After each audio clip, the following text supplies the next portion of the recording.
Nangyari po, wala kaming nakuhang ayuda. Kung meron man, iilan lang. So, matagal na naming sinasuggest po sa kanila na fleet card ang ibigay ninyo sa amin. Mas madali siyang gamitin, hindi na ho kami pipila doon sa mga ayuda na to na lahat madidisrupt yung services natin sa mga mananakay. Yung araw na namamasada kayo, nawawala rin. Maghapon din ho kaming nakapila. So, kaltas na po kaagad yun. Kung kikita ho sana kami today ng 1,500 pesos na paghahatian po ng driver at operator, nawala din po yun. So, magkano na lang ho ang natira doon sa 5,000 pesos? Hindi po ba? Kaya ho, matagal na naming sinasabi, bakit ayaw po gawin ng Land Bank, ng LTFRB, yung ganitong sistema para kahit ilan at sino man yung sumampa doon sa sasakyan, kahit anong klaseng sasakyan, basta intended yung fleet card doon sa plate number na yon, mapapakinabangan. At para siyang coupon na automatic may discount po kada karga po namin. Hindi na, mas malaki po yung madi-discount at pakinabang po nito sa amin at hindi nag-aaway na pumipila. Bakit kami wala? Nag-submit naman kami ng listahan. On a daily basis, ngayon po, 1,500 to 1,600. Ang nawawala po sa amin, 100 to 120% ang itinaas nung krudo. So dati, kung nagkukonsume kami sa average na 30 liters per day na 53 to 55 pesos, ang kinukonsumo po namin ay 1,200 to 1,400, mahigit 3,000 na po ngayon. Yun ang nawawalang kita at ang tanong po namin, kanino at saan po namin ito babawiin itong mga losses na ito? Dalawa lang naman po yan Sir Mar. Either magtaas ng fare or may suporta sa inyo. Now, ayaw nilang, siyempre yung pagtaas ng fare, marami pong matatamaan. Now, kung ayaw gawin yan ng gobyerno, dapat may suporta po sa inyo. No? Napakasimple, di ba? So, una kong tanong, I know I've run out of time. Nung COVID ho, di ba may fleet card naman nung panahon ng COVID? Tawid pasada card po yung ibinibigay sa amin. Iba ba pero yun? nawi-withdraw po siya. So dapat, kung operator ang nakakuha, hindi po mabibigyan yung driver. Tama rin naman po na driver yung binigyan nila ngayon. Pero yung implementation, hindi ko nakikita na efficient siya. Okay, kasi kumbaga Sir Mar, ang sinasabi ninyo, pinapapila pa, yung mga driver buong araw, sayang yung oras natin na magnegosyo, magtrabaho, ba't di na lang natin i-automate, no? Yan ang sinasabi po ninyo. Tama po kayo. Yung sistema pong ginagamit nila ngayon, wala po kaming pinagkaiba doon sa nanlilimos na kailangan ibaba muna yung bintana bago kami bigyan ng limos. Ganun po ang nangyayari sa amin. Ganun kabigat.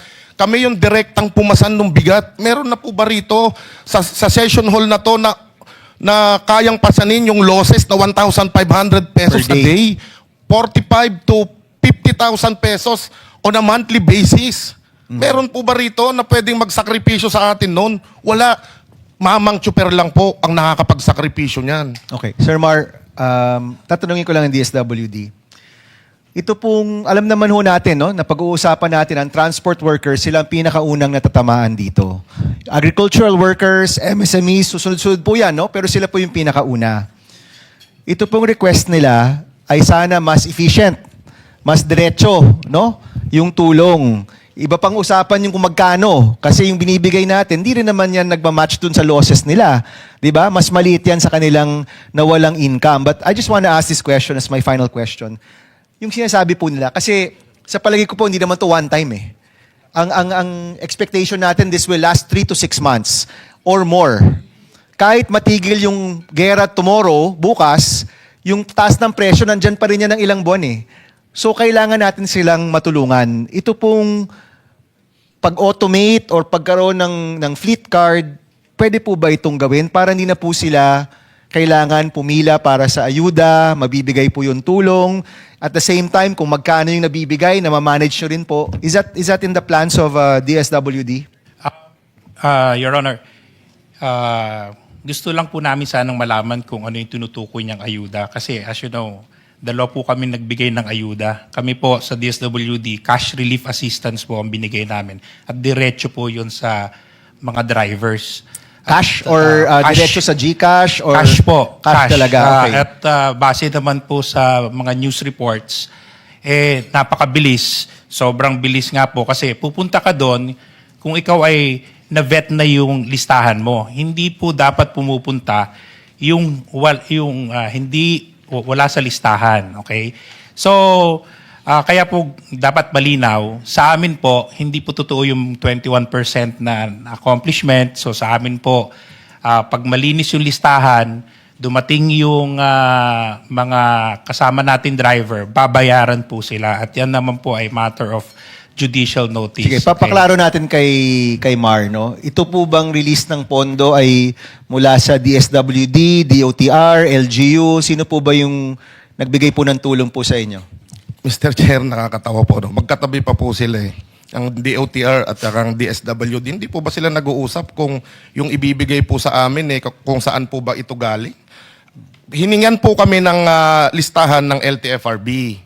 Isinabmit po namin yung mga master list po namin.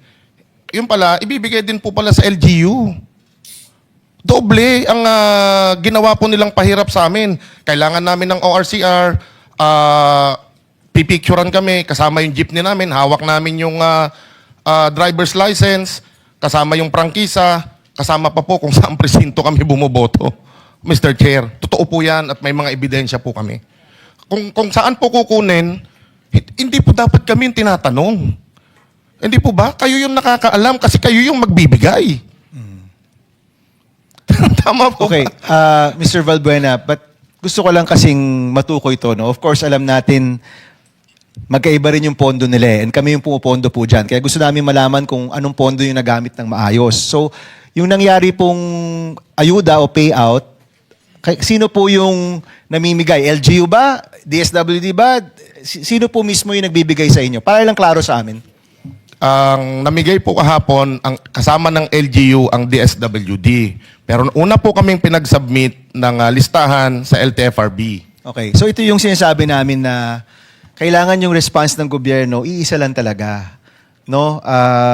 This is a common theme from Tuesday na alam ko may kanya-kanya kayong mga responsibilidad, pondo at lahat, but we need to have a consolidated approach here. No? Posibleng nagdodoble yung tulong o posibleng akala natin nasa kabilang listahan, yun pala wala sa listahan.